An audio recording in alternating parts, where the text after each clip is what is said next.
Hello friends, আসসালামু আলাইকুম। আজকে ভাইয়ার হলুদের অনুষ্ঠান, আর আমরা হলুদের জন্য প্রিপারেশন নিতেছিলাম। আর এখানে সুন্দর করে আমরা প্লেটগুলো সাজিয়েছি। কেমন হয়েছে অবশ্যই জানাবেন। কিন্তু আমার কাছে খুব কিউট লাগতেছিল। আর নাভিহা এখানে চিপস খাওয়া নিয়ে ব্যস্ত। আর এই ফুলটা হচ্ছে ভাইয়া ভাবির জন্য আনছে। একটু পরে যখন ভাইয়া ভাবিকে দেখতে যাবে তখন এটা গিফট দিবে। আর আমরা প্রায় রেডি হয়ে গেছি। এখন হচ্ছে সবাই স্টেজে যাবে ভিডিও করার জন্য। সবাই লাইনে দাঁড়াইছে। এইভাবে কারা কারা লাইনে দাঁড়ায় ভিডিও করছেন অবশ্যই জানাবেন। আর এখানে বোনেরা ছবি তুলতেছিল। আগে তো ভাই বোনেরা আত্মীয় স্বজন সবাই দাঁড়া দাঁড়া ছবি তুলতো। এখানে ওই বোনেরা সেই দায়িত্ব পালন করতেছে। আর ভাইয়া কার সাথে জানি ফোনে কথা বলতেছিল। অলমোস্ট সব রেডি হয়ে গেছে। এখন জাস্ট হলুদ দেওয়া বাকি। এই যে আমাদের অনন্য এত সুন্দরভাবে সাজছে, মাশাআল্লাহ, ওকে অনেক বেশি সুন্দর লাগতেছিল শাড়িতে। আর হচ্ছে স্টেজটা একটু ফাঁকা ছিল, তাই চিন্তা করলাম আমি যাইয়া ফাঁকে কয়টা ছবি তুলে নেই। অবশ্য ছবিগুলো আমাকে লাকি তুলে দিছে, অনেক সুন্দর হয়েছিল।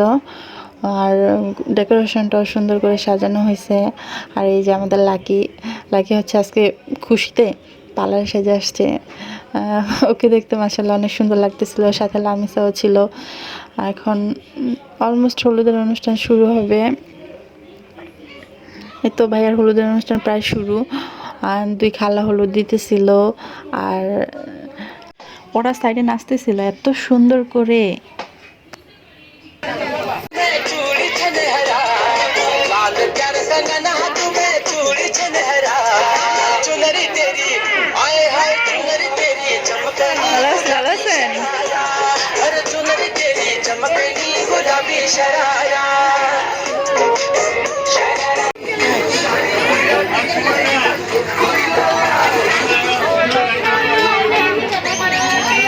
দাঁড়াও একটু নাই চলো।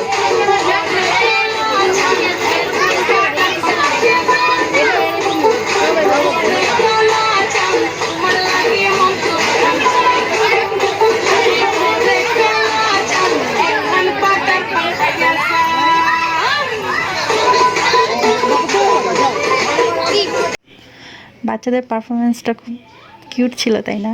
আমার কাছে তো অনেক বেশি ভালো লাগছে ওদের নাচগুলা। আর এখানে প্রায় হলুদ দেওয়ার শেষের পর্যায়ে সবাই যে যার মতো বসে বসে আড্ডা মারতেছে। আর এখানে দেখেন ভাইরে ভাই ওরা কি করতেছে, নাচানাচি ফালাফালি কাকে বলে। অবশ্য বিয়ে বাড়িতে এরকম একটু নাচানাচি ফালাফালি না করলে বিয়েটা জমে না।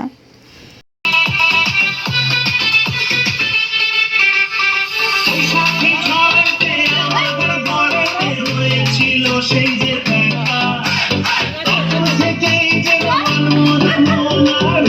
লাগে শুধু লাগে শুধু পালায় যায়।